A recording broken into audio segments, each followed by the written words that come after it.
How you hit the ball matters, but it's arguably more important to know where and when to try certain shots.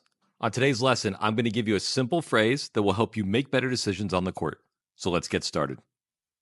I have a very simple saying that will help you make smarter decisions on the court, and it goes like this. When you're on offense, play offense, and when you're on defense, play defense. Now, I know that sounds incredibly stupid and common sense, but I think you would be absolutely stunned how often players do the exact opposite of that. Here's an example from this year's US Open. I got to watch a practice set with Mannarino and Goffin, and we get a running forehand error here from Mannarino. Now, pros obviously have much more skills than amateur players and can pull off some crazy shots, but this is a textbook example of playing offense when you're on defense. Mannarino's running hard to his left, he's behind the baseline and a little wide in the court. He should likely just hit the ball deep and high through the middle, but he tries a more offensive angle and ends up donating a free point. So the other example, and it's going to be tough for me to find pro footage of this, would be hitting a defensive shot from an offensive situation. So I want you to visualize a 3-5 or a 4-0 player. They come in, they have a high forehand volley in the middle of the court, and instead of hitting it offensively, they actually hit it defensively. They just kind of tap it in because they're afraid they're going to miss. This would be an example of defense from offense, and it's really not an optimal play, and will end up losing you more points. So first thing, let's define offensive and defensive situations. Defense typically occurs when you're behind the baseline, stretched out wide, and the ball is outside of your strike zone. Check out this point from Jakub Mensik against Felix Auger-Aliassime. Jakub is pushed behind the baseline on the return, he's stretched wide, and hitting the ball from outside of his strike zone. He's clearly on defense. So what is offense? It's usually the exact opposite. You're up in the court, you're closer to the middle, and the ball is in your strike zone. So now we look at Felix on the other side of the net. Mensik floats a ball short to the middle of the court, and we can see Felix is clearly in an offensive situation. So what does defense look like? It depends what level you're at, but generally speaking, if you're a 5-0 or below and you're on defense, the main objective is simply to make the shot.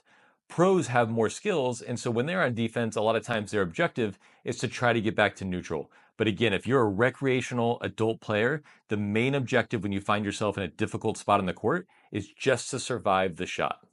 Take a look at this defensive shot from Mensik.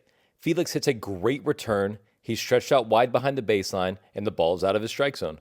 He could try to slap a winner, but he does a great job of just surviving and making the slice.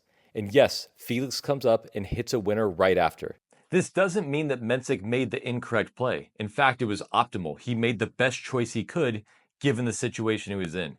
He made Felix hit two great shots just to win 1 point. And that is literally the best thing that you can do when you're losing a point, is make your opponent hit multiple great shots just to win 1 point. Here's a similar example with David Goffin. He's off balance, wrong-footed, stretched out of his strike zone, and he throws up a defensive lob. He survives that shot. Defense doesn't always need to be a lob or a slice. Sometimes it can be a faster cross-court deep ground stroke through the middle. Here's another point with Goffin and Mannarino. We start out with a few neutral balls back and forth, and now they both get on defense, and they're both disciplined, hitting cross-court most of the time. We get a great Mannarino slice to hang in the point, but you can see a majority of the balls they're hitting when they're slightly on defense are cross-court. And yes, it does end with two down-the-line shots, and this is a big difference between pros and amateurs. Pros are good enough to try that running ground stroke down the line occasionally because they can pull it off enough where the reward outweighs the risks. Amateurs in general don't have that shot and should probably take it out of their arsenal.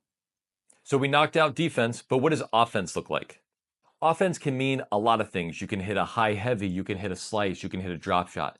But most people tend to gravitate towards speed and angle. And yes, those two things will generate more winners and will generate more forced errors. The problem is they will also generate more unforced errors from yourself. So the faster you hit, the more likely you are to miss. And the closer you aim to the sideline, same thing. So just remember that offense can mean a lot of things, but it does not have to mean speed and angle. One of the best things you can do to be more offensive is simply to come to the net. Check out this point with David Goffin, and then I'll break it down for you.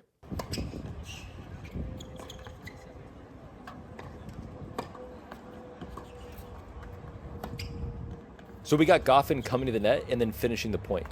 But when you think about it, you'll notice a lot of the shots Goffin hit weren't particularly impressive. The approaches were very, very average strikes, especially by his standards. The overhead wasn't crushed, but he played offense by taking short balls early and coming into the net. So again, I know this is a very simple concept and a very simple phrase, but just remember that tennis is not complicated. It's difficult to execute, but not complicated. And if you can keep this theme in mind, you'll make better decisions, win more points, and win more matches.